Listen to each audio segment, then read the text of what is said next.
arestado ang dalawang dayuhan dahil sa iligal na droga. Isa rito ang Nigerian na lalaki na nahuling nagbebenta ng shabu sa Marikina. Ang isang Koreana naman, sinubukang ipuslit ang dalang marijuana sa NAIA. Federal News.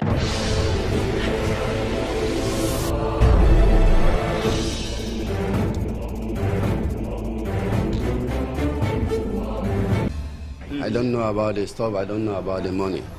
Ito na lang ang nasabi ng Nigeria national na si Ejike Okoye alias Martin matapos matiklos sa bypass operation sa PIDEA NCR Region 3 sa isang resto bar sa Marikina City kagabi.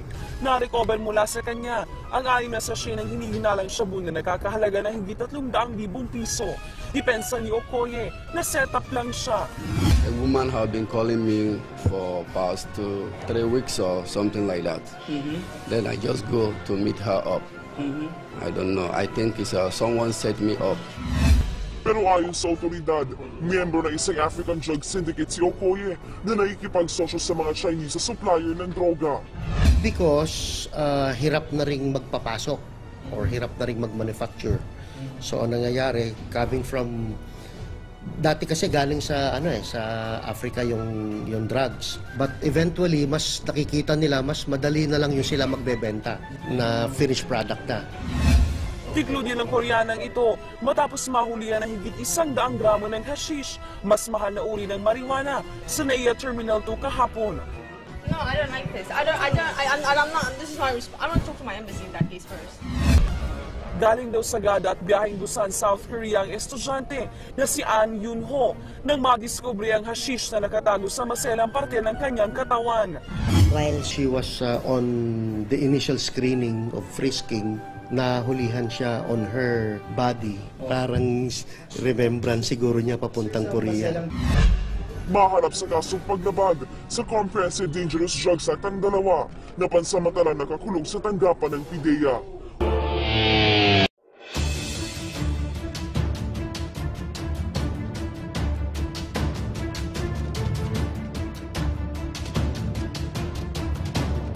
Daang milyong piso na halaga ng shabu ang nakamtam ng PNP Anti-Illegal Drugs Group sa bypass operation dito sa Ayala, Alabang. Arestado rin ang tatlong Taiwanese nationals na pinarang sila Bong Joon, Chen Wu at Yu Jisoo. Sa operasyon, nadiskubre ng patuloy ang isang shabu laboratory sa loob ng inupahang suspect ay inupahang bahay ng mga suspect sa isang exclusive subdivision. Nang halugugin ng bahay, dito na tumambad ang ilang chemical na hinihinalang sangkap sa paggawa ng illegal na droga, mga drug paraphernalia at higit kumulang na 30 kilo na pinapatuyong shabu. Pinatayang 2 hanggang 5 kilo ng shabu raw ang kayang gawin ng laboratorio kada araw. At sa pagkakalimutan ito, higit kumulang 5 kilo ng shabu na may higit value na 275 million pesos ang nakaba. Potential informant na tagpuan sa unang bahay ang lutuan ng shabu kung saan may heating mantle, burner at tangke. Sa kwarto naman sa kabilang bahay natagpuan ang sako-sakong mga chemicals na pinaniniwala ang ginagamit ng mga suspect sa paggawa ng ipinagbabawal na gamot. Sa pangalawang bahay din natagpuan ang mga glass laboratory equipment tulad ng beaker, separator funnel, glass container, test tube, flask at iba pa. Kasama ding natagpuan ang mahigit sa 120 sako ng caustic soda, magnesium sulfate, sodium hydroxide, acetone at hydrogen gas. Ayon naman kay PIDEA Region 3 Director Gladys Rosales, ikinukonsidera nilang medium-scale shabu laboratory ang bahay na nirentahan ng isang Rosemary Xiao at ng hinihinalang Taiwanese na asawa nito. Aniya, nakakapag-produce ito ng 10 kilo ng shabu sa isang araw na nagkakahalaga ng 50 million pesos. Samantala, nasorpresa naman maging ang barangay chairman sa nadiskubring shabu laboratory sa kanyang nasasakupan. Bagamat inabandona na ni Xiao ang nasabing bahay, sinabi ni Major Mardigia na sasampahan pa rin nila ng paglabag sa Section 8 Manufacturing of Dangerous Drugs ng Republic Act 9165 o Dangerous Drugs Act of 2002. Magsasagawa pa rin niya sila ng mga follow-up operations upang matukoy kung sino-sino ang mga kasabwat ni Xiao at ng asawa. Sa isang bungalow type na bahay na ito na may 3 kwarto at katabi lang ng mismong guardhouse ng isang eksklusibong subdivision, bumulaga sa mga otoridad ang ilang plastic containers. Ang laman, tila kakaluto pa lang na shabu. This one is the pure, siguro mga abot mga 90% ito. Kaluto pa lang. Hindi, ito na mismo. Ito na mismo yung i-distribute nila. Dalawang Taiwanese din ang nahuli sa raid na pinangunahan mismo ni bagong talagang PDEA Director General Isidro La Peña. Ayon sa raiding team, ito ang kauna-unang pagkakataon na sumama ang mismong PDEA Director General sa actual na raid. But apparently it's a big quantity ang kanilang na-produce dito. Sa isang kwarto makikitang naglalaki ang mga makina na tila ginagamit sa paghalo sa mga sangkap sa paggawa ng shabu. Sako-sako rin ang mga raw chemical materials na nakita sa iba pang kwarto. Isa sa ilalim muna sa documentation at inventaryo ang mga shabu na nakumpiska pero tiyak kumanong daan-daang milyong piso ang halaga ng mga ito. Bukod sa bahay na ito sa Pamplona, Las Piñas, isa pang tila warehouse naman ang sabay na sinalakay sa Parañaque kung saan dito hinihinalang iniimbak ang mga ginagawang shabu. Aminado naman ang security officer ng eksklusibong subdivision na nagulat sila na merong shabu lab sa kanilang lugar. Wala naman to silang namomonitor ng kakaiba sa bahay na ito. Ang akala lang daw nila, pamilya lang ng Taiwanese ang nakatera dito. Kikita pa sa loob yung liquid shabu na sumasalalim ngayon sa tinatawag na crystallization. Dito ay around 90 to 100% pure shabu itong mga narito at nagkakahalaga yan ng daan-daang milyong piso. So ito yung kabuang. 3 CCTV sa lahat ng anggulo sa labas ng gate. Mga barbed wire na nakapulupot sa mataas sa pader. 3 buwan na raw tinitiktikan ng PNP Anti-Illegal Drugs Group at PDEA Region 3 ang bahay na ito sa Timog Park, Angeles City, Pampanga. Kasunod ng tip na isa umano itong shabu laboratory.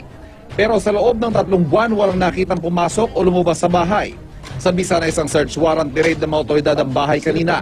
Nakumpirmang abandonado na ito. Since January namin natanggap yun, binantayan namin itong itong laboratory na ito. Kaso mayroong insidente na hindi ko alam kung nasunog kami or what. Parang hindi na sila bumalik simula nun. Kung titignan, tila bahagi lang ito ng kisame ng bahay. Pero kapag hinila, ito pa lang tanging daanan paakyat sa ikalawang palapag. Sa isang kwarto tumambad sa mga otoridad ang samot-saring mga kagamitan sa paggawa ng shabu. Base sa natagpo ang laboratory equipment, isa raw itong medium-scale shabu laboratory na kaya maglabas ng hanggang 10 kilo ng shabu kada araw. Sa kabilang bahay sa loob pa rin ng compound, tumambad ang mga sako ng sodium hydroxide at ilang timba ng mga kemikal na ammonium nitrate, parehong sangkap sa paggawa ng shabu. Doon sa attic sa house number 1, makita natin yung complete setup ng distillation process. So, ibig sabihin, doon sila nagluluto ng shabu. Dito po sa house number 2, andito yung imbakan nila ng mga chemicals. Sa impormasyong nakuha mula sa Homeowners Association, isang Rosemary Xiao na Chinese national umano ang nangungupahan sa bahay na pag-aari ng isang Rosalie Charpilos. Pero Disyembre para umalis si Xiao at hindi na muling namataan pa. Si Charpilos hindi na raw makontak. Wala ho ba tayong nakuhang reklamo sa mga kapitbahay na may nangangamoy dito sa paligid nila? Mula na sa wala naman akong na-receive na reklamo galing sa mga kapitbahay. Isa sa ilalim sa laboratory testing ang mga nakuhang chemical at kagamitan. Pinaghahanap pa rin sina Xiao at Charpilo. Sa isinagawang drug buy-bust operation ng NCRP o RAID kaninang madaling araw, natuklasang mini shabu laboratory pala ang bahay na ito sa Ayala Alabang Village, Muntinlupa City. Unang-unang bumili ng 25 kilo ng shabu sa halagang 25 million pesos sa mga kosher buyer na pulis sa kanilang target na si Pong Jung na isang Taiwanese. Na magkaabutan, dito na sinalakay ng mga otoridad ang bahay. Bukod kay Pong Jung, arestado rin ang mga kasama niyang Taiwanese na sina Chen Hu-min at Eugene Chong. Si Pong Jung ang nag-abot at dito naabutan yung dalawa, si Chen Wu-li at saka si Eugene Jung. Kaya importante dito yung mga chemist, yung nagluluto, sila may kaalaman. So malaking kabawasan dun sa sindikato pagka nakakuha tayo ng chemist. Bukod sa 25 kilo ng shabu na nabili sa buy-bust, tumambad sa mga otoridad ang tinatayang nasa 30 kilo pang hinihinalang finished product na shabu. Natagpuan din sa iba pang bahagi ng bahay mga kagamitang ito tulad ng kalan, kemikal at iba pang aparato panggawa ng shabu. Nasamsam din ang mga container na ito na naglalaman ng mga unfinished product. Sa pagtaya ng NCRPO, higit 55 kilo na hinihinalang shabu ang nasamsam sa loob ng mini shabu laboratory na may 275 billion pesos street value. Posible raw na taktika ng mga sindikato na magtayo ng laboratorio sa mga lugar na hindi basta-basta napapasok tulad ng exclusive village na ito.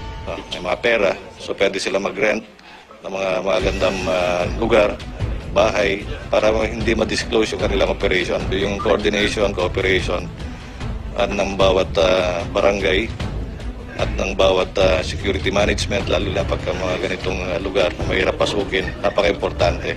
Agad dinala sa crime laboratory ang lahat ng mga nakuha sa mini Shabu Lab upang masuri ang iba pang kemikal na naroon.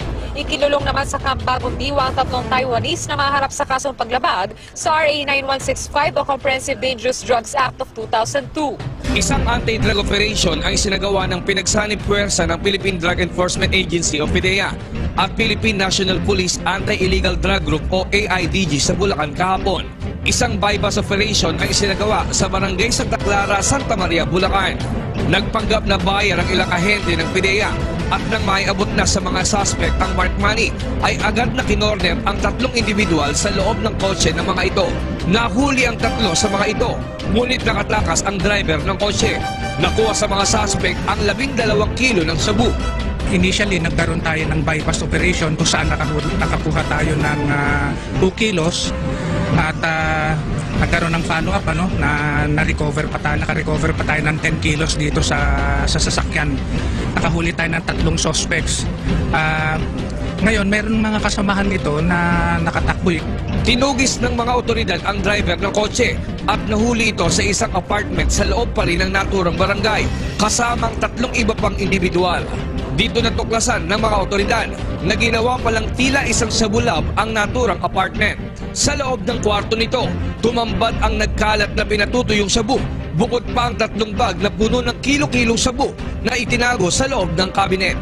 Sa kabuuan, nasa 70 kilos ng shabu ang nasabat ng PDEA. Kada kilo nito'y nagkakahalaga naman ng 5 milyong piso o tinatayang nasa 350 milyong piso.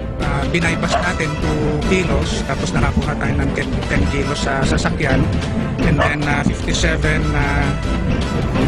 kilos itong nakuha natin dito. Total of 69.5 kilos, mga 350 million pesos. Yeah, may involved na Chinese. Oo, hindi ordinaryong grupo to kasi hahawa ka ng ganito kalaking volume ng droga eh. Todo tanggi naman ang may-ari ng apartment at ng mga suspect na may kinalaman sila sa mga droga na nakuha sa apartment.